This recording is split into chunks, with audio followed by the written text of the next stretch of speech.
This is the Original Outdoors Podcast. Richard Brady. Interviews, tips, news, reviews from people who live and work in the outdoors. The Original Outdoors Podcast. And now, your host, Richard Brady. Hello and welcome to episode 3 of the Original Outdoors Podcast with your host, Richard Brady. We're based up here in sunny North Wales. Okay, that's a lie. It's not sunny. It's dark. It's 7 o'clock in the evening. It's December, so we've only got about 7 hours of daylight in the day anyway. But we're not far from that winter solstice. We're a couple of weeks away from that now. So, yeah, after that, the nights should be getting shorter, the days are getting longer, and spring should be just over the horizon. Hopefully not before we've had a little bit of snow in the mountains here in North Wales, so we can get out and climb and ski and do all those other things that we flock to the mountains to do every time there's even an inch of the white stuff up there on the hills. So, what are we doing in this episode? Well, first of all, I'm rambling on during the interview, in the intro. That seems to be how we do things now. As I've said before in previous episodes, we're not professional podcasters. This is not what we do for a living. What we do is teach people how to live, work and enjoy themselves in the outdoors and do it safely. And this podcast is all about talking to and having conversations with those people that we find and that also live and work in the outdoors just like us. So in this episode we're going to be talking to Rich Brady. He is a manager in the family business, which is Denbigh Army Surplus, and their subsidiary Recruit Packs. He's a good friend of mine. We've shared a couple of adventures together over the years, whether it's some sort of expeditions through forests and running over mountains and different things. We spent a bit of time in mountain rescue together, and I've been also a good customer of theirs. We buy a lot of things for our courses, a lot of equipment from Denbigh Army Surplus because it's just down the road. They're a great local family business. I really like the way they do things, and they have a lot of stuff that we want and need. So this interview is about using Army Surplus and using ex-military kit in the outdoors, and where it's appropriate and where it works, and some places where it doesn't work. So based on my experiences as a user and as a coach and teaching people different outdoor skills, and from Rich's side of the table as someone who advises people and sells Army Surplus kit and the what he's seen of the trends and the uses and what his customers are using it for. So yeah, without any further rambling on, I'm going to hand you over to the interview, which was recorded way back in March or April, something like that. And yeah, it's something that, like all our interviews, it's the sound quality isn't the greatest, but hopefully we've got the levels just about tolerable for you. So yeah, any complaints, please send them to podcast@originaloutdoors.co.uk. We are recording new interviews now, so for future episodes. So hopefully we've got the sound quality a little bit better, but if you bear with us, I think this is a really good interview. I think we really get into some interesting stuff here, so hope you enjoy it.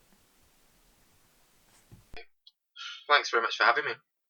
Welcome. No, this is a slightly interesting one for us because we work together on quite a few different things, and I'm a big customer of yours, and you've been customers of ours. But I think we're also friends. We probably would be friends if we weren't doing business together, wouldn't we? Yeah. For want of a better phrase, you're definitely the sort of person that I'm drawn towards. And thank you for that one. Yeah. So, what I want to talk to you tonight about, Rich, is camouflage and the use of military gear in the outdoors, particularly for the UK market. This is something that comes up quite a lot for us because we don't specify what type of clothing people should be bringing on the courses other than suitable outdoor clothing. We do notice that people tend to shy away from camouflage stuff if they're coming to a course for the first time. But some of the people who are coming on courses, the repeat clients, or they're coming to a more advanced course, then you see a bit of DPM camouflage material in their clothing. Okay. What I want to find out is what sort of customers you have, because you have a wide range of customers, don't you? Yeah, they probably fit into about 5 or 6 different categories. Okay, tell me about that. So we've got. I mean, everybody automatically assumes that Army Surplus shops are supported by guys that are in the forces, but that's not really the case. We actually see quite a small percentage of people that are serving buy stuff from us. So that's one of our sort of customer sectors. Majority of people we sell to are just guys that work outside, builders, joiners, anybody that's out in horrendously inclement weather but still needs to work, so they come in for thermals and waterproofs and Gore-Tex and that kind of thing. Then we've got you and your profession, so the sort of bushcraft and outdoor training course runners that want parachutes for outdoor classrooms or ammo boxes, cases, tools, that kind of customer. And then we've got a small percentage of people that buy stuff for fancy dress, but again, that's kind of down there with the guys that are serving, quite a small percentage. And then we've got the TV and film and theatre groups and that kind of demographic, really. So they're our main customers. And then you've got, I mentioned you as a provider, as a customer, but then we've got your customers that are also our customers. So guys that come onto your courses or go out and do it off their own bat, and they come in looking for clothing too. Yeah, because it is no exaggeration to say that 75% of our group kit has been purchased through you, because we've got, you mentioned, we've got parachutes that we use for group shelters and for sort of our equivalent of a marquee or something for an event, and then we've got lots of ammo cases and weapons carriers and that sort of thing that we've converted into being kit boxes and the things we can move. Sometimes we've got to carry equipment quite a way into the woods or away from where we can get a vehicle to. So we find the army stuff is great for that, because it will take a kicking. You can really abuse it. You abuse it, and it will still function. So I'm down here probably about once a month. You do. You're probably one of our best customers in terms of spend, frequency, and you're easy to get on with as well. So you tick all 3 boxes. Triple threat. It's like you're a family business as well, which makes a difference for us, because I can come in and I can talk to your mum or your dad as equally as I can talk to you, and everyone knows their thing about the business, and I can come and talk to your mum and say, have you got so and so, and she'll go, go around here, or send your dad off into the containers to go and find it. And that's really important for us, to have a local business that you can rely on and know that if you keep giving them trade, they will go above and beyond for me, the customer, because you will find things I need, or you'll hold items for me, you'll stay open late for me. Yeah, I mean, you know it as well as I do that without customer service, businesses these days are doomed, and that's probably the only reason Mum and Dad have had this company successfully for 25 years, is through customer service, because people know who we are, what to expect, and the stuff that we sell lasts as well. It's amazing quality for the money. So we're sort of drifting off point of this, I suppose. We are camouflage. Camouflage, yeah. So we see in some of our clients wearing camouflage gear. Personally, it's something I try to avoid, partly because when I'm doing stuff in the outdoors, I'm very rarely doing something where I want to be hidden. So I wear muted colours because I don't want to be a very bright orange speck in the forest when I'm trying to watch wildlife or something like that. But I don't tend to have a need for true camouflage. There is also an association in some people's minds. I'm not saying I necessarily agree. We'll talk about that, I suppose, later. But I think there is an association with survival stuff is camouflage and military and having a certain amount of gear with you, and bushcraft is more about trying to do things naturally and trying to do things with smaller amounts of kit. And most of our courses tend to veer towards bushcraft rather than survival. Do you have any thoughts then on sort of how camouflage is used in the outdoors and whether there are any associations people make with if you see somebody wearing camouflage gear and they're not a soldier or they're not they're not actually doing the job of a soldier? Yeah. Is there an association people make? I think there is. Camouflage as a rule is a terrible seller. There's lots of it around, but there's only really, as you say, a small percentage of people that need camouflage for the fact that it's camouflage. We got your hunters, shooters, fishermen that come in specifically looking for the woodland camouflage. But generally, people don't want it, and I guess there is a stigma attached to it that if you're wearing it, you are military minded or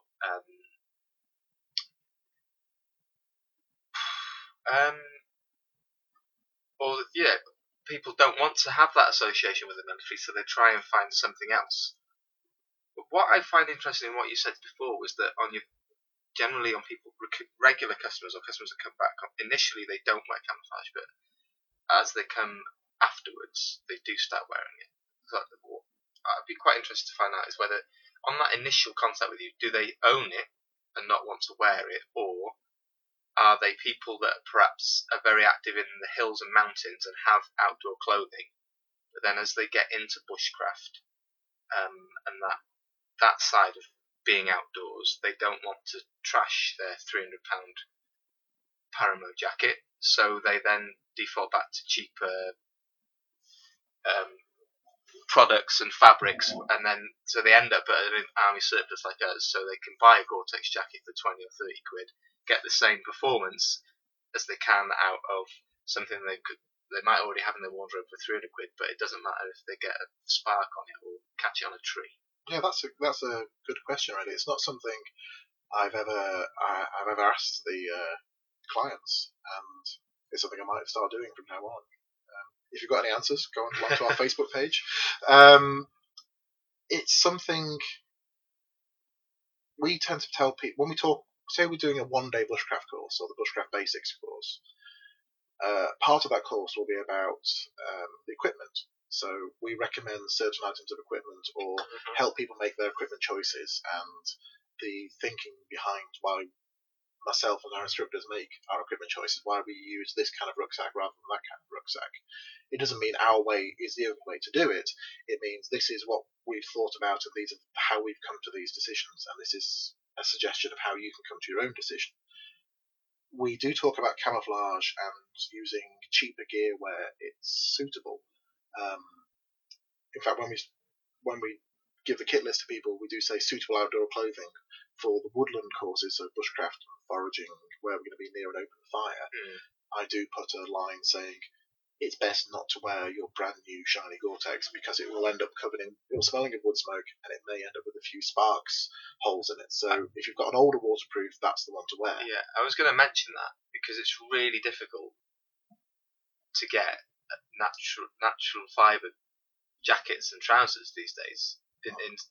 Everything's synthetic. They perform in all sorts of weather conditions and are protected from all sorts of things. But if you go near a flame, it's going to burn a massive hole in it. So have people in the outdoor bushcraft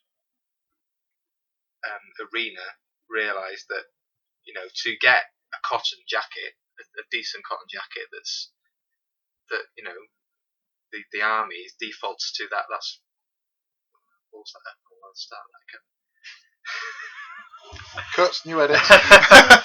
So that's media training from you. You see, at Mountain Rescue, if you make a mistake, swear, and they'll have to cut it out. Yeah. Let's cut it and start again. It doesn't work on live news. They just go with the camera. So what I was trying to say was that it's quite difficult to get hold of naturally trousers and jackets that are made from natural fibres that aren't going to singe or burn when in and around an open fire environment. So there's obviously only a limited option then for them to go, and does that involve scouring army surplus shops? Because 9 times out of 10, someone will come in looking for a jacket or trouser and they'll want green. But they got rid of green 50, 60 years ago, as an issued item. So you're talking almost collector's issues now. So you say, well, you can't get it in that colour. The only thing we've got is camo. So they end up buying camo, but what they really wanted is something green. Yeah, you've seen and I've tried it myself. You've seen a trend in people dyeing DPM and camouflage gear to make it a uniform colour, or a more uniform colour, so it doesn't look like the standard British Army camouflage. Yeah. Well, while you're talking about dyeing, we've got one customer that comes in regularly and much like you, abuses the £5 container and buys brand new desert ripstop jackets. Desert camo ripstop jackets, and dyes them. He's having great success, and they look fantastic. And he's got an original item there that if you saw it, you would probably think that it was some civilian produced item from, River Island or Topshop or something. You wouldn't automatically assume that it was an actual genuine army item. This is something I find with if you get out, there's outdoor clothing and outdoor clothing shops like Go Outdoors or Cotswolds or Blacks or Millets or somewhere like that. So they've got different ends of the price range in there, but they all tend to be multi-activity shops. We also have then activity specific shops. So there are bushcraft shops that sell nothing but bushcraft clothing and equipment. And the same for running, and same for mountain biking and skiing and all these different places. The activity-specific places tend to be 30-40% more expensive for the same items, because they are suited, tailored to that activity. The items, or they're marketed, tailored. Yeah. So I've got two sets of kit really. I've got winter and mountain kit, which is bright coloured. Generally synthetic. It's more or less waterproof. It's mainly Paramo or soft shell or something like that. And that suits me. It works well in Snowdonia in the winter. It works well in the Highlands. Winter climbing in the Alps or in the summer. I've been to Arctic Norway with it, and it's brilliant. I've then got another set of gear which I use when I'm working around fires or around sharp objects or knives, or working in the forest. Or journeying through the forest or something like that, which tends to be older, more muted colours, and generally natural fibres, or things I know that if I do get a spark on it, it's not going to make that item worthless. Yeah. So that's my way of choosing gear. That's why there are certain items that we've had this discussion in the shop, haven't we? Saying, if only I could get this jacket, but not in DPM. Because it's not an association that is necessarily good for me as an instructor, because I need to be able to look like a civilian. Yeah, really, because we're not running military courses. Not because you don't want to be labelled as a military company, but that would turn off a small proportion of your clients. Yeah, I think that a reasonable proportion actually. Most of our courses aren't about here's a very heavy rucksack, go run up that hill. It's not that kind of training. We are a training company. Okay, let's talk a little bit about the positive and negative aspects of military gear and military surplus gear in the outdoors. So we've talked about it being fire and spark resistant for depending on what you buy. Obviously, if you buy a camo Gore-Tex jacket, it's going to be no more fire resistant than a Gore-Tex jacket you bought from Cotswolds and Blacks. But if you buy some of the cotton smocks or the cotton ripstop or the windproof jackets and trousers, then you've got a tremendously good. Then you've got a really good quality made product that's not going to burn or singe and ruin your jacket really the first time you go out in it. The balance between waterproof. Unless you're wearing something like boiled wool or something like that, which is very fire resistant and waterproof, or Ventile, which both tend to be quite expensive, quite heavy, and of limited options for cut and fit, then you are stuck with either being slightly unwaterproof, wearing something cotton or wool or something like that, or wearing something very waterproof, something synthetic like Paramo or Gore-Tex or Event, but you then have to watch what you're doing when you're around a fire. I've got waterproof jackets which have got holes in them from sparks in the fire, and also from kneeling down on rough ground or that sort of thing, or I've got 300-pound waterproof trousers that I've put crampons through the side of. That was a painful day. We've all done that. Yeah. Over time and experience, I've learnt where I can spend money and it's worth buying something expensive and delicate, and where it's worth buying something cheaper and more rugged, because chances are I'm going to have to replace it soon. So that's, for me, that's the reason why I'm a big customer of yours, because the military gear, it's inexpensive compared to what buying something brand new from the civilian market would be, and it will last a long time. So it will last a long time, and if I have to replace it, it isn't going to cost me a huge amount. I can buy 3 or 4 of the same item for what it would cost me to buy one of from the civilian market. And you can repair it yourself too. Yeah. If you put a cut in it or you catch it on a twig, then you can just run it through a sewing machine and you've still got a wearable item. Whereas if you do that with, your technical fabrics, then you're going to have to start worrying about sealing them. Otherwise, they're not going to be the product or the item that you initially invested in. I wonder, skipping back to what you were saying before about you've got 2 sets of gear, one for your sort of woodland, if you like, you're out in your bushcraft, and then another for your hills and mountains. I wonder whether bulk and weight also subconsciously or consciously play a factor in that as well, because if you're going for a week in the Alps, then well, yes, I am quite bulky and weighty. Richard just sort of pointed to himself because he is a man's man. God, that's the sort of crap my dad would say. I'm for anybody who hasn't met me yet, I'm 6'2" and I weigh about 16 stone. I'm of a generous size, shall we say. So perhaps for you, weight, or the weight that you're carrying, but your rucksack is only so big as well, and then the more technical items you tend to get away with taking less, and they weigh and they pack down smaller. Whereas when you're running a course or when you're heading into the woods, you're generally not trekking in for hours and hours on end, are you?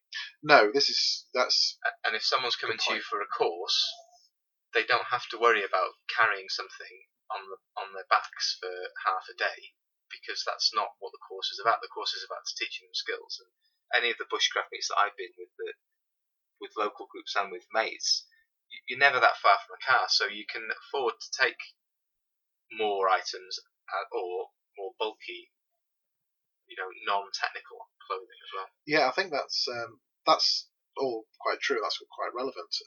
We had a woodcrafter course, which is our 2-day bushcraft course. We had a private group last weekend, and it took half a day to set the area up for the course, because we have to bring all the area we use is a woodland. It's a forest that hasn't been touched for 100 years in terms of management. So there are big trees in there, and there's loose ground there and that sort of thing. So we do have to prepare an area, and we bring anything that's synthetic or plastic or metal or something like that, we bring in with us, and we take it away with us at the end of the course. We don't leave anything in the woodland that isn't natural, that's not from the forest. So it takes half a day to set that up, and that includes bringing in cooking equipment and food for the group, safety items, extra water, that sort of thing, as well as examples of really, say, knives and cutting tools. I'll bring in 4 or 5 different knives, showing different blade shapes and saying that you can spend £10 on a Mora at this end, or you can spend £300 on this knife, and what the relative merits are. And the same for axes and saws and that sort of thing. So none of those things I wouldn't take that quantity on an expedition, or if I was carrying it all myself. But I would do for a course, because we're teaching, we're showing examples of different things. For me, going back to what you said, then it's more akin to the difference between if I'm going on a journey or an expedition where I'm travelling in a vehicle of some sort. So I'm travelling 4-wheel drives, Land Rovers, where you still have limited options on what you can carry because the vehicle's only so big and it can't weigh too much, otherwise it's going to get bogged down.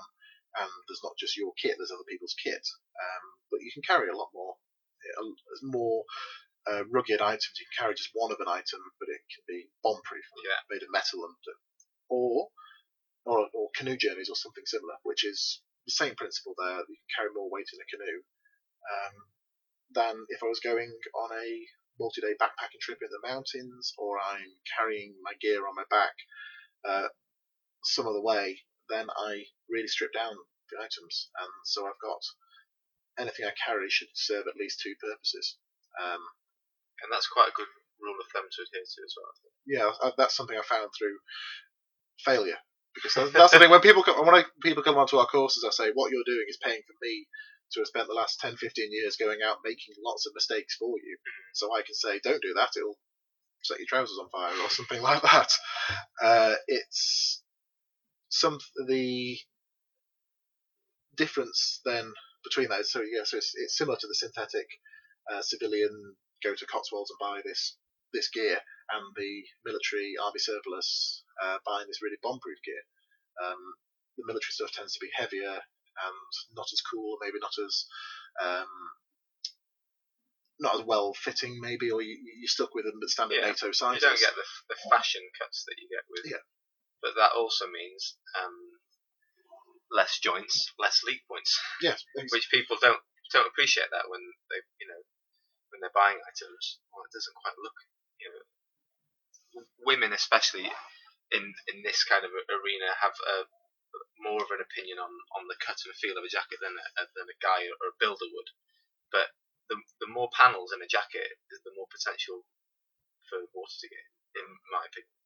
And there's, at least with the way, going back to the thing about how the cost of jackets and things can be fixed, they can also be tailored quite easily. If you've got any kind of skill with a sewing machine, or as my friend calls it, a thread injection device, because a sewing machine is for girls, and a thread injection device is exactly the same, but that's for boys.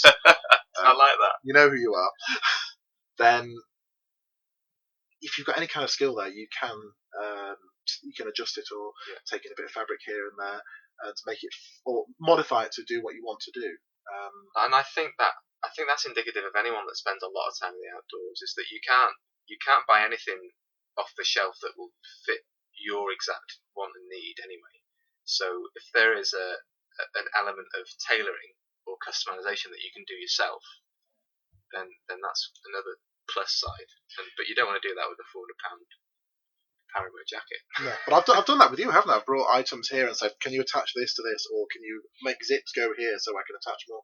I can make it more versatile and more useful. You did it with a rucksack recently for me.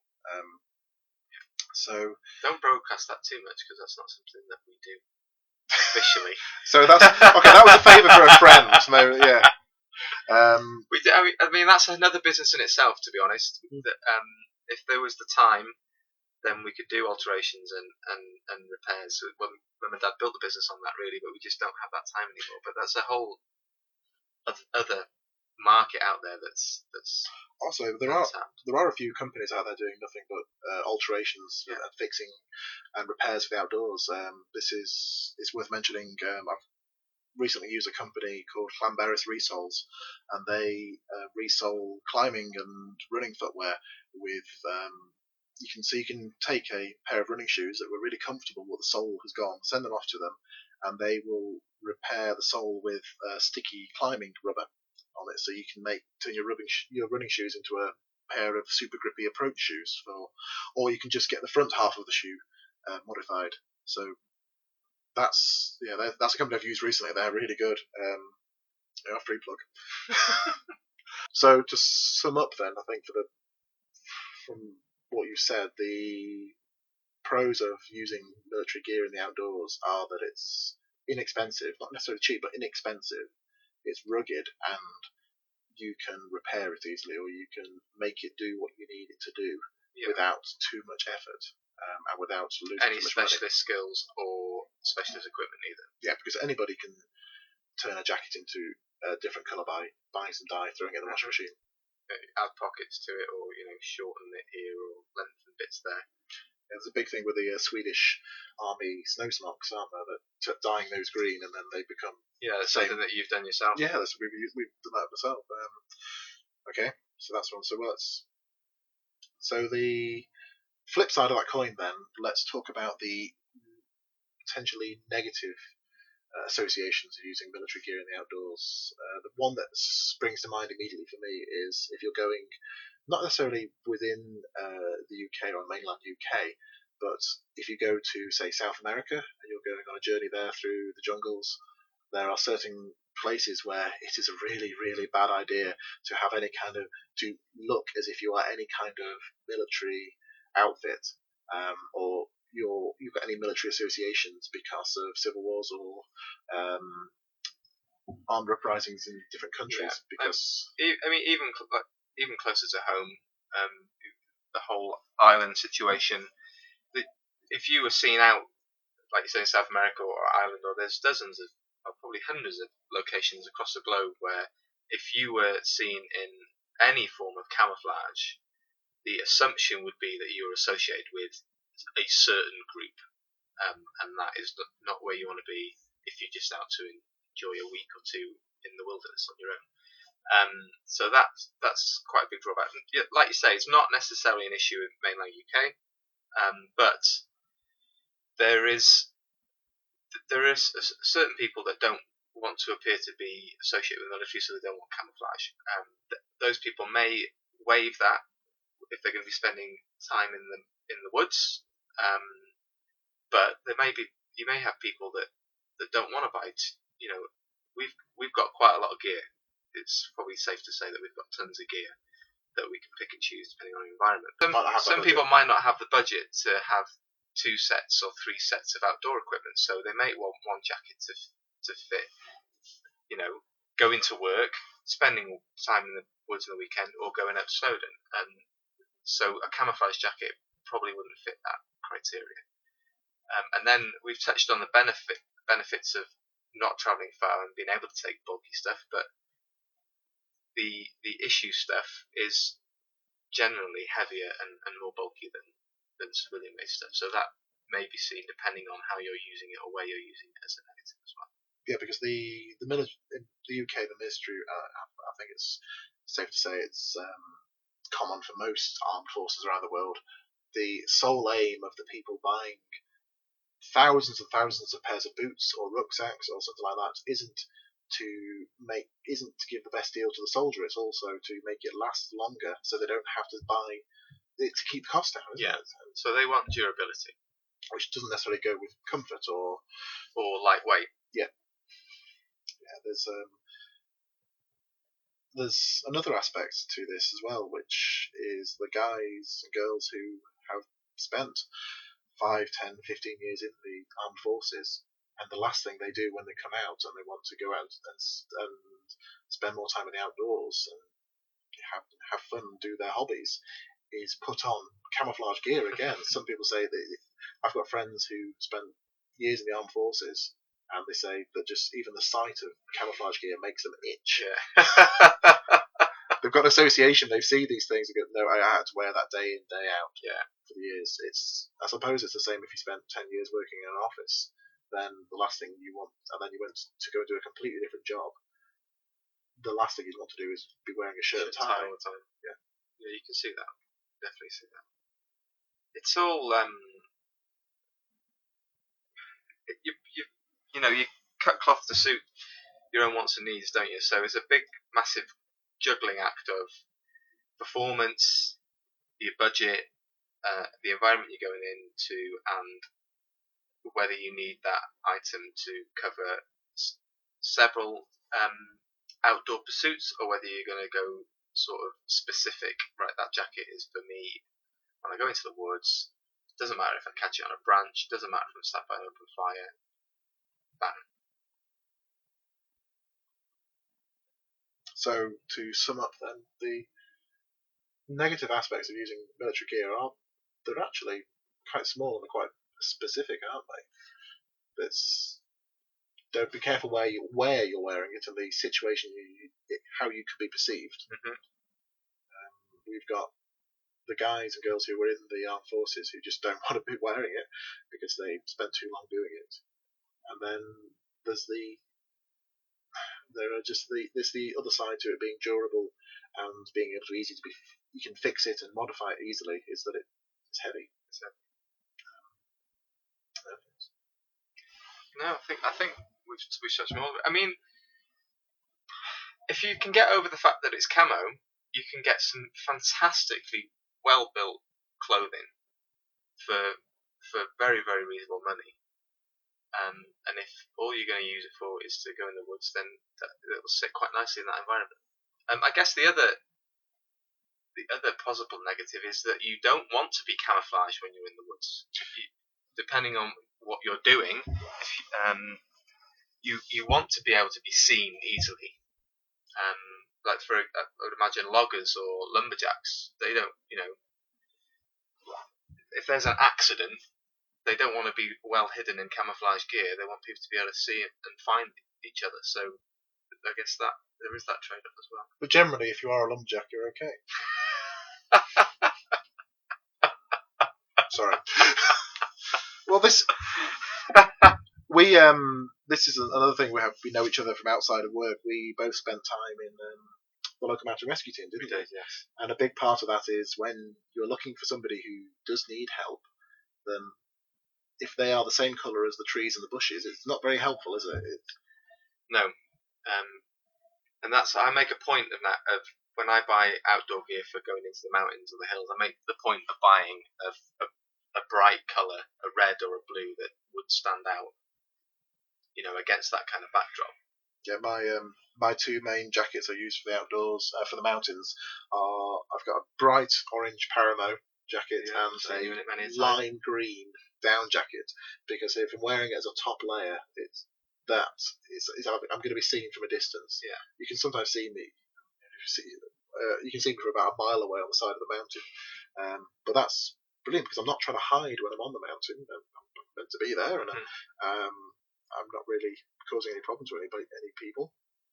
It's when I'm leading a group, it's easier for the rest of the group to see where I am, and I encourage our staff to do the same. We've got high-vis vests we wear if the visibility is really low, so I can see the other leader at the back of the group or the front of the group from where I am. And it does mean that if we do have to call on help, I've not had to call for assistance for any of my groups, but there have been times where I've been in the mountains and come across another incident involving other people, where I've not been on duty with mountain rescue, I've just been a member of the public calling in for assistance, and it's quite reassuring. No, I've got something really bright on, so the helicopter can spot me or the team is coming in. It just reduces that time it takes before help arrives. There have been instances where we've both been on searches where find the person's been wearing camouflage gear, and it has made it much harder to locate them. There's something else to talk about, the types of camo. Yeah. Okay, so can you just sort of fill me in a bit on what the different types of camo, because I looked down in the shop downstairs, there's all sorts of different types, so it's not all the same, is it? So what are the different types of camo you tend to find? Well, historically, you've kind of got you got your green camos, which I would refer to as woodland camouflage, which is probably up until maybe 18 months ago, if you saw a soldier, that's what they'd be wearing. So that's green and black with a little bit of brown and tan. Then you've got the desert equivalent of that, so various shades of tan and browns. And then you've got snow camo, which tend to be quite big items that are just pulled on over the top of whatever they're wearing, so that would just be plain white. So they don't have to carry a different type of clothing. No, they just pull it on as an over jacket or an over trouser. So until sort of, like I said, recently, those have been your camouflages in terms of the British Army. Now, and that was kind of indicative of other militaries as well. They had slightly variations on the pattern, but that's basically they'd have a green one, a brown one for desert, and then a white version. Now, more recently, they have bred what's known as MTP or multi-terrain pattern, which is the British version. You've got multi-cam that the Americans are using, but various other blends, which are kind of a morph, really, if you like, of both of those. So the militaries have developed camouflage that works in both of those environments. So in a desert environment and a woodland environment, they've got one camouflage that works well enough in those two environments.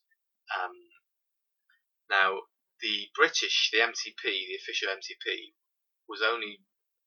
it was being used and issued by the army, but it wasn't made available to retailers like ourselves. But we were being phoned up every week, emails every week. Have you got MTP in? Have you got MTP in? But there was the MOD said they were not going to resell that, and they did this. What people forget is they did exactly the same with the Woodland DPM when it first came out. They didn't want it on, especially when you haven't got all your soldiers in the new camouflage. They didn't want civilians to be walking around in it. But now what's interesting is since it's become available and we've got it in stock, no one wants it because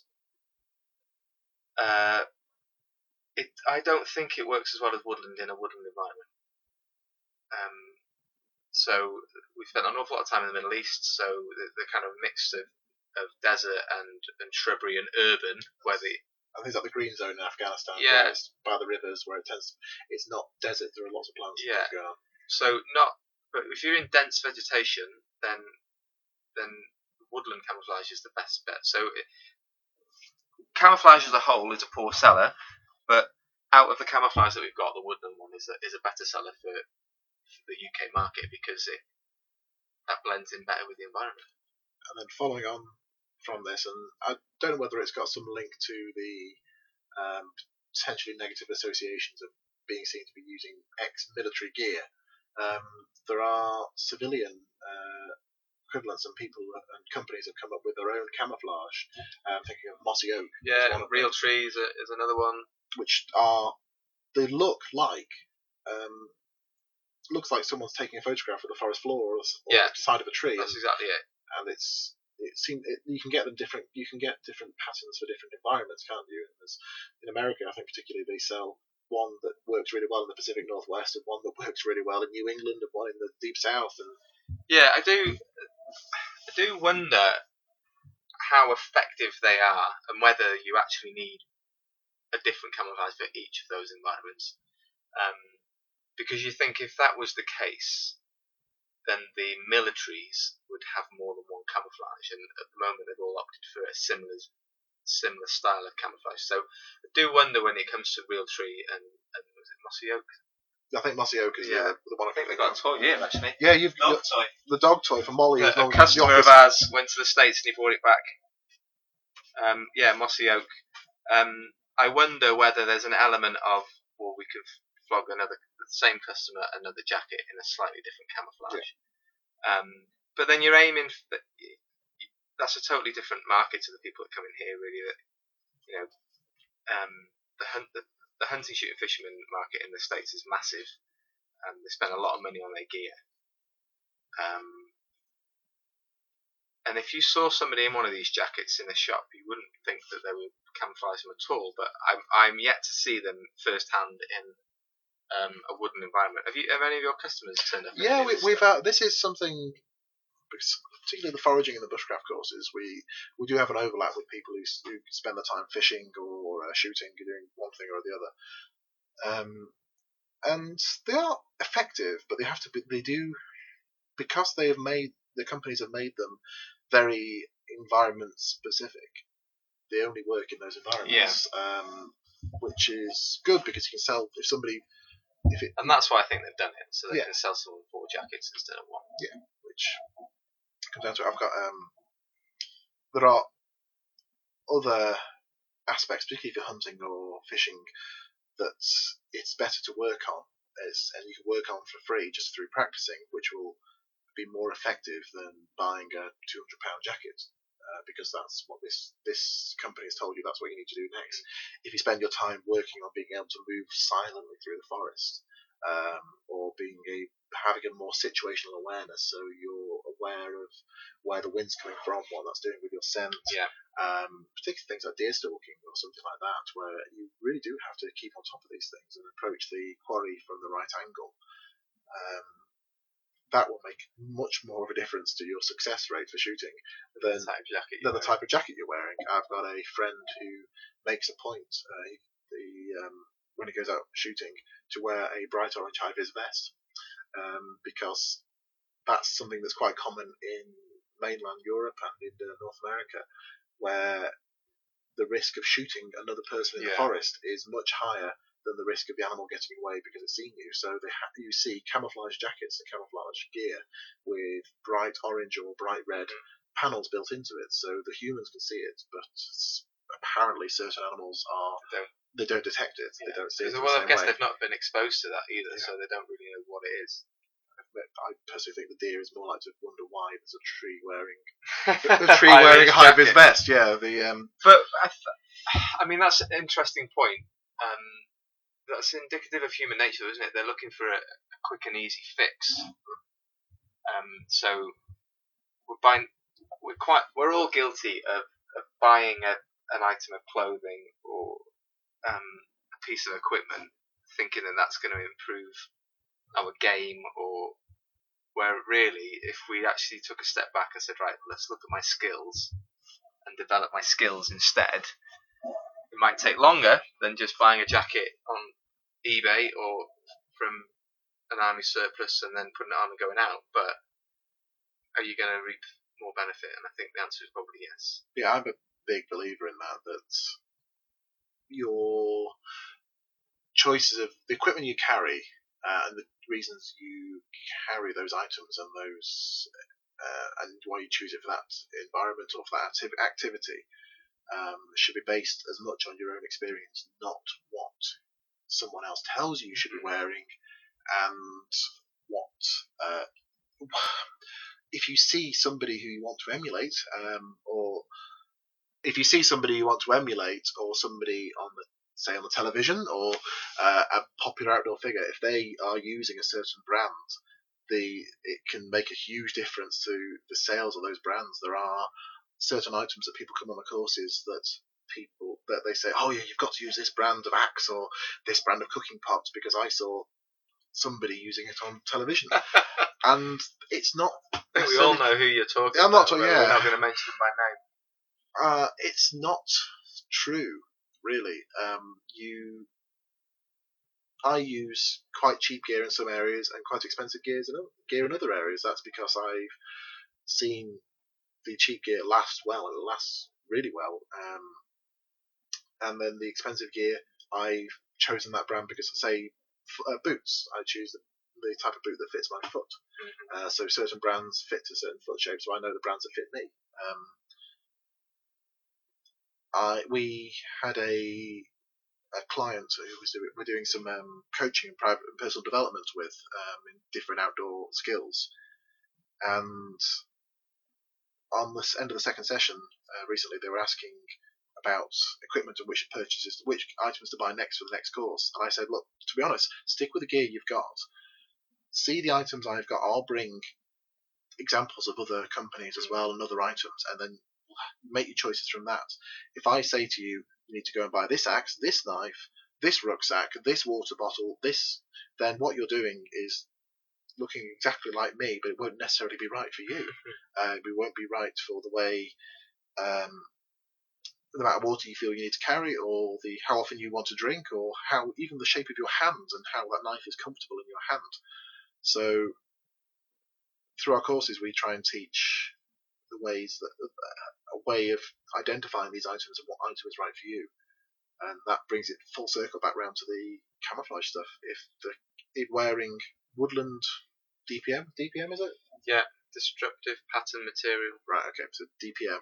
So if you're wearing a woodland DPM jacket and trousers and boots from here and everything from Denbigh Army Surplus is fine, it fits you and it's not going to get you in trouble in what the place you're going to, then that's fine. That's if you're happy doing that and that suits your way of doing things, then that's brilliant. If you're doing that, you're only wearing those items because somebody has told you that's exactly what you need, and there's no other option, then that's more of an issue because you haven't had a chance to go and explore things and see if. I think you've hit the nail on the head in terms of you don't know until you get out there and you try things, and you need to see. I'm very recently started hammocking, and I still haven't found my optimum setup. I'm still trying new things, and you think you've got to get out there and try these things.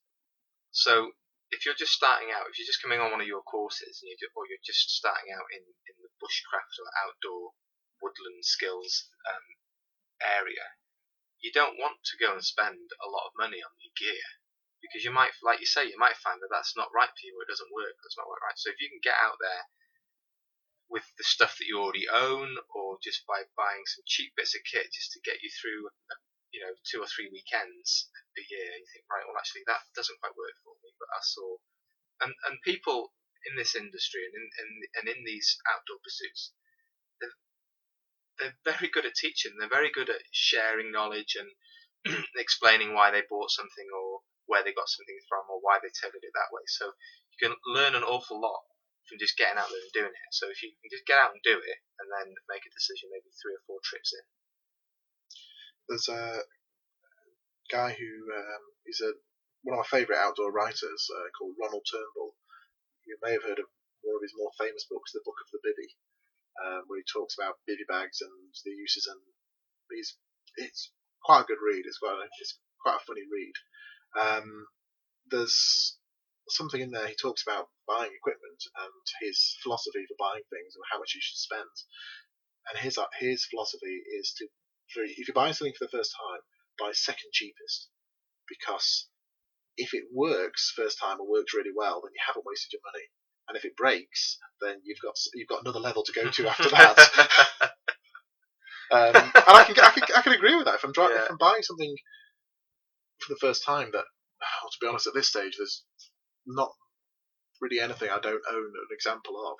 But if I was buying something for the first time now, I'd spend a bit of time researching it, speaking to other people who've got them, people who've got other examples of it, and then go and look for something middle of the range, really, rather than buying the full expensive one, because that's what someone's told me to buy. I'll try and then I'll balance it against my own experience and my own failures, because this is an important part of teaching: is failure. You do not learn anything from getting it right the first time.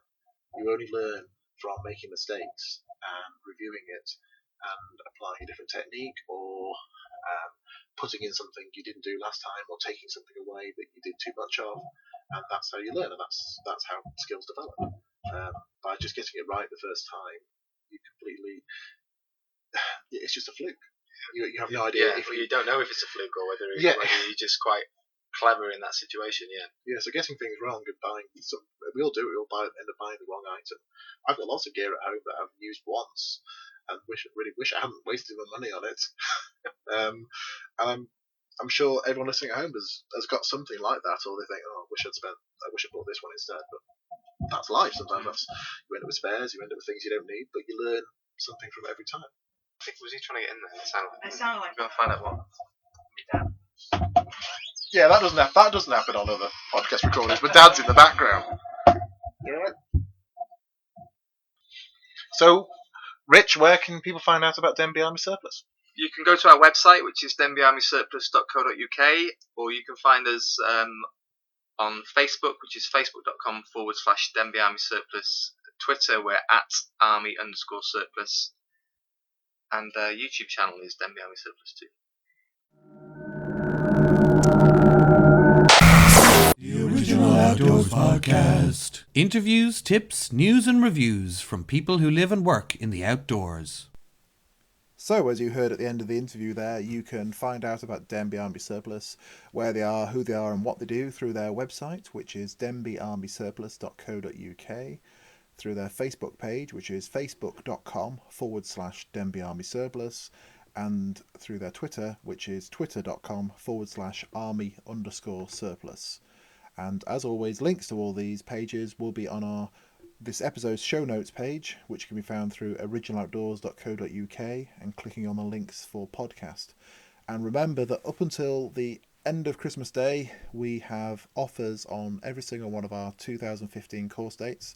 All of the dates are on the website now, so everything from our really popular foraging courses and bushcraft and the one-day bushcraft basics or the two-day woodcrafter course, right through to our navigation courses, so basic, intermediate, custom advanced coaching, so you can book and borrow one of our guides for the day and they'll take you out and work on skills that you really want to work on, either for you or a small group.